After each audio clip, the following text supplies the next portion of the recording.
Hey everybody, welcome to 2ZQ Hot Takes, where we discuss issues both big and small. I am your host, the very handsome Tim Kirk, and today I'll be talking about stuff people leave behind. From exploring your mind, when should we leave something behind?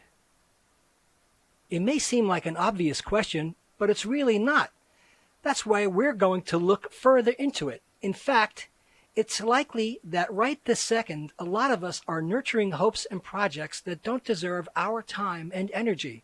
Now, this is barely related to the topic, but the 2 points they make are the power of false expectations and the emotional cost. And we don't set the boundaries, and we open our hearts without reading the instruction manual. Now, that's barely what I have to talk about, but I think it's kind of funny that that is tangentially about what I'm talking about. But really, I'm going to talk about what's going on in the mindset of people who need to clean their desk. And from the Harvard Business Review, the case for finally cleaning your desk. The physical environment of the workplace has a significant effect on the way we work. When our space is a mess, so are we. That is certainly true from a simple logistical perspective. We lose precious work minutes every time we go searching for a lost paper on a cluttered desk. The same is true for those of us who have succeeded in becoming paperless at work. One international survey showed that information workers lose up to 2 hours a week fruitlessly searching for lost digital documents. But clutter can also affect us in more indirect ways.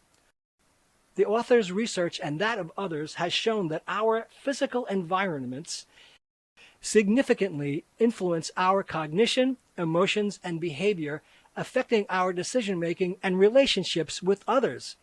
Cluttered spaces can have negative effects on our stress and anxiety levels, as well as our ability to focus, our eating choices, and even our sleep. Much of the research and much of the public enthusiasm around tidiness and clutter is currently focused on the home. But with workplace stress costing American business up to $190 billion every year in healthcare costs alone, it's time to recognize the role that clutter plays in our work lives and to do something to clean up the mess. There's so much to be said about this, but one of the solutions they offer is that regularly tidying the workplace rather than letting things accumulate is the tried and true way of keeping clutter at bay. Avoid letting things get so bad that you start cleaning as a form of procrastination. If you work at home, maintaining a designated workspace can help create a boundary between work items and home items. For teams and organizations, establish regular spring cleaning days with pizza can create social interaction and support around a task most people don't enjoy, Marie Kondo aside. Consider instituting a clean desk policy to govern the tidiness of shared workspaces. Work with your IT team to provide support for employees in the form of tools to manage online documents, as well as clarity as what should be kept and what can be discarded. In doing so, organizations need to strike a balance between practical and security considerations and keep in mind employees' need for self-identity and autonomy. And they say in conclusion that keeping in mind clutter isn't always bad. One study has showed that messy desks can make us more creative. The findings suggest that neat, ordered environments make us more likely to conform to expectations and play it safe, while messy ones move us to break with the norm and look at things in a new way. So while a totally pristine desk might signal a lack of creativity, a very messy one may send unfavorable messages about your work ethic and personality. Keep things on hand that are needed for current projects, but resist the temptation to hoard. And those are a few of the points, but let me tell you. From theconversation.com, our workplaces are filthy and it's costing us all.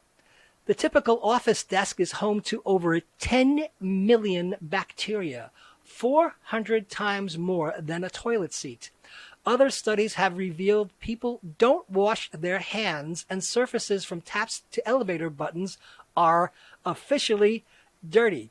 Hear, hear!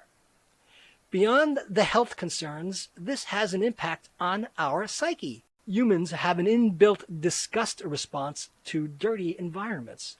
A clean workplace has also been shown to reduce sick days and increase productivity. People attending work while sick adds to the spread of disease and costs the Australian economy about $34.1 billion each year through lost productivity. The cost of absenteeism in Australia is estimated at $7 billion a year. We are not as clean as we might think. And ladies and gentlemen, I can tell you, boy oh boy, is that an understatement. American researchers conducting a 13-month study found 4,800 surfaces in office buildings were officially dirty.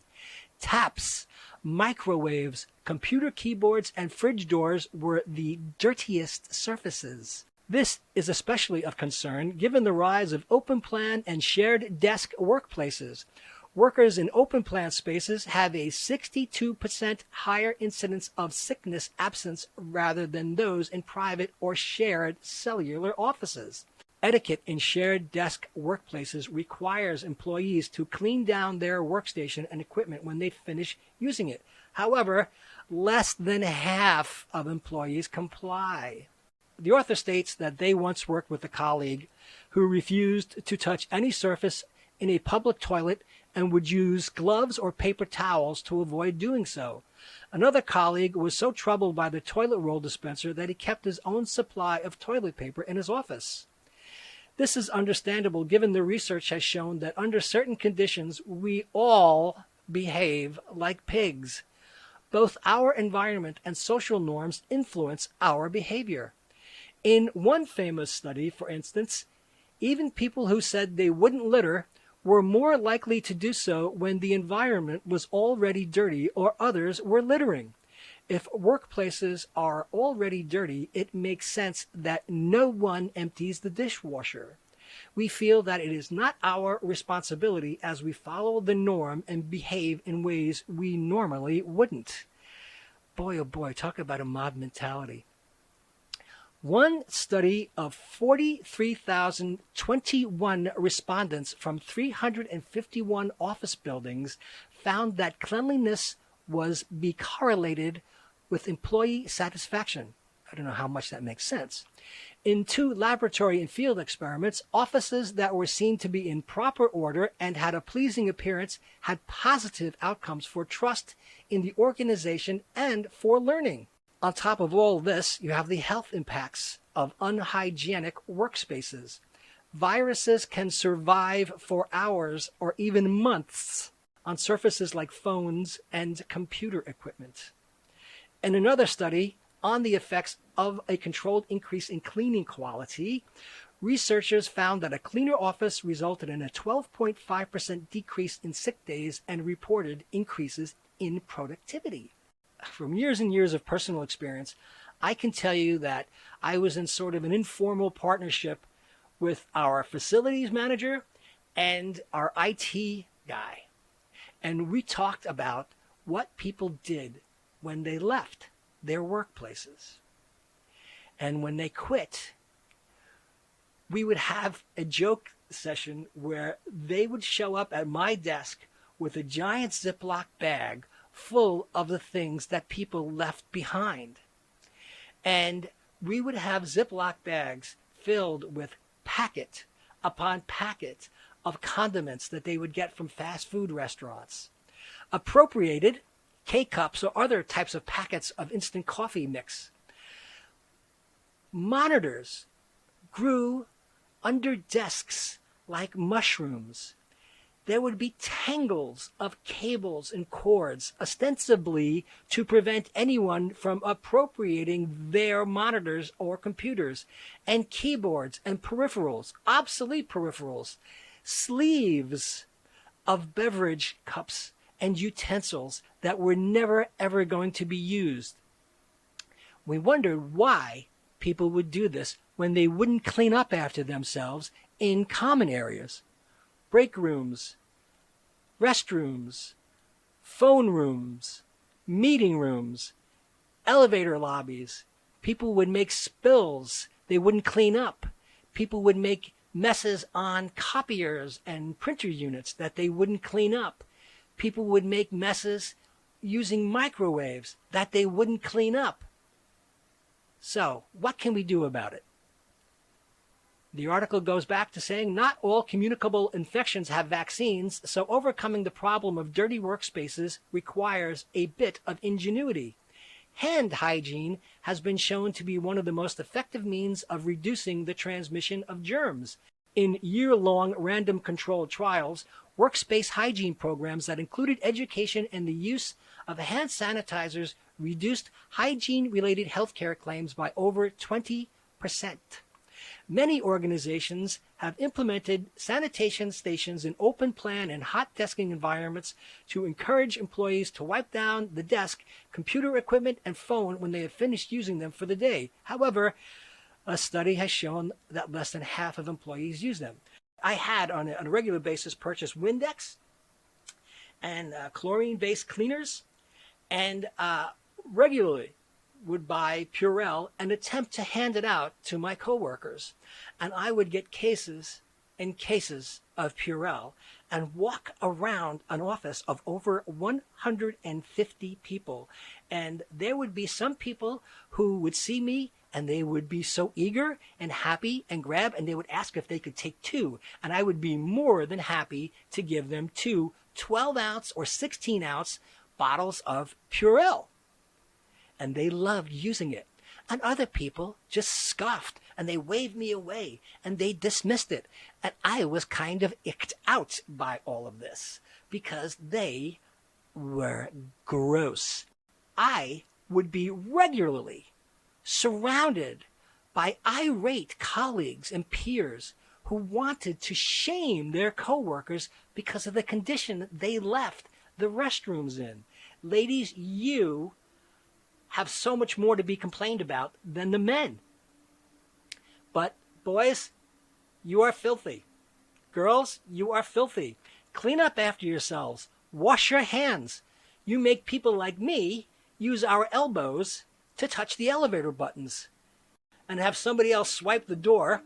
And again, I would push my way in a door that opened and do whatever I could to avoid having direct hand contact to these surfaces because people pick their noses. It's disgusting. It's unbelievable.